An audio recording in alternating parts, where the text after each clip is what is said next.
Now, Anele Mda is one of the South Africans contesting as an independent and joins us now to discuss her platform and the challenges of her candidacy. Mamtolo, good morning. Good morning, Kwena. Thank you for having us this morning. So did you finally get an answer to where is my photo? I had to be understanding, and I also had to be receptive to the owning up lately, as late as it was. But the fact that at some point they rose to the occasion and they realized that I was not being personal, I was raising a valid point. So I had to be understanding to the IEC, and I must say that they also reached out to me to personally convey their sincere apology over that mishap, which I appreciate. Now I'm curious to see this photo. What kind of a photo is this that you were so passionate about? I should be asking Newzroom, where is my photo? Where's my photo? Well, we've got a video of you here, so that should do. But on to more serious matters, Mamtolo. You are running as an independent candidate. That's right. Yeah. Why? That generally would be the first question. Why? First of all, it must be a clear, conscious decision that has not been taken overnight. It is an accumulation of so many days and years of reflection on the state of our country.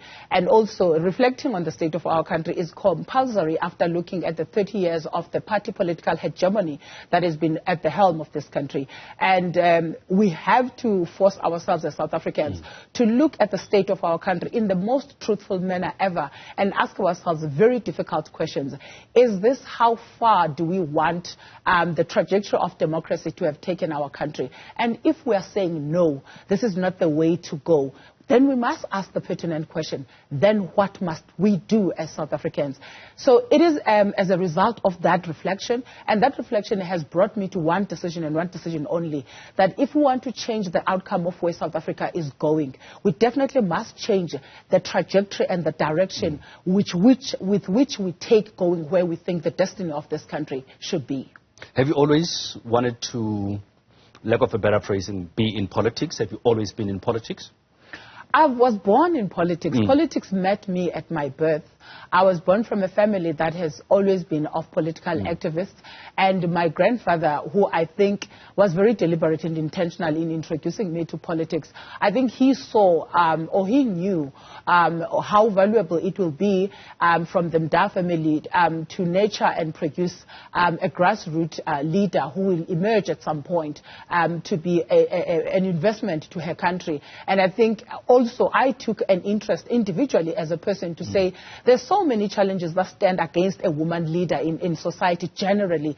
And I never rose because I'm a woman. I rose because I believe every single person in their own community or society, they are a fully fledged leader who must rise to realize who they are. And I think I took the decision to invest in myself as well as a leader, because I knew that there will come a time where a generation of my time will be faced with responsibilities that will require leaders who must be fit for a purpose at that particular point in time. And I think I contribute to the generational mission of my time. So going at it alone, do you think that will help? I mean, and the reason I'm asking this, Anele, is that traditionally South Africa, we have political parties. That's right. Right. So going at it alone almost makes it sound like you are already at a back foot. Do you not feel that it already puts you at a back foot if you're going alone instead of being backed by a party that will have maybe more funding, more people able to have more boots on the grounds, and so on and so forth? You know, let's break it down. And also maybe I must first start by demystifying the myth that says going to parliament as an individual or less than the number that is required to numerically make the impact that people supposedly think it will be has got no basis. There's absolutely no basis. Over the years, we have seen political parties that have ascended to parliament with just only 2 members of parliament. Remember, parliament has got 400. So you would want to ask the question, what does a party do in parliament with 2 members when there's 400 seats that needs to be occupied? And here is my theory. I am using this theory because it is from the experience I've heard when I served as a member of parliament once in my life. Today in South Africa, you have got a bill that was passed that makes that allowed marijuana or dacha, is it called dacha professionally, dagga to be used acceptably in this country for medicinal use. Do you know who proposed that bill? It was a bill that was sponsored by, as a private member's bill by the late IFP Member of Parliament, Ambrosini. IFP has never been in charge of government in Parliament. But how did it happen that a private member's bill that emerged from the opposition banks find it to having been now passed as a law in this country?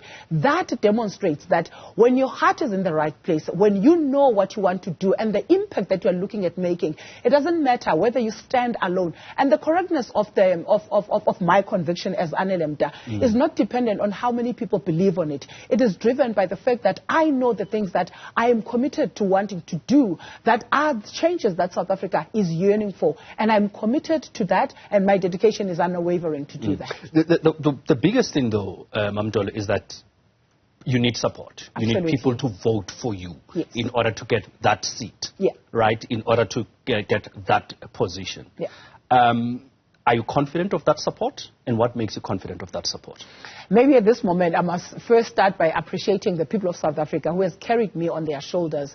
I mean, the process of being here started when IEC, the Constitutional Court, put the judgment to say independent candidates can now contest in their individual capacities.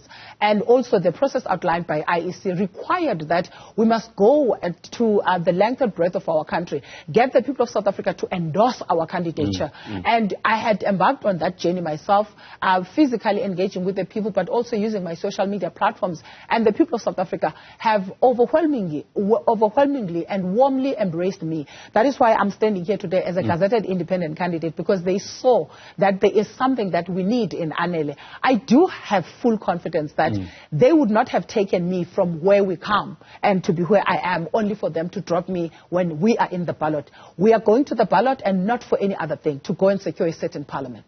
So now, which brings me to a question that I actually asked after and interesting enough that it is the "where's my photo" thing that started the conversation about, you know, sometimes things happen in a different way about independent candidates. And I asked the question, it's like, the DA has their manifesto launch and all this. So independent candidates, what do you do? Do you have a manifesto? Do you have a launch?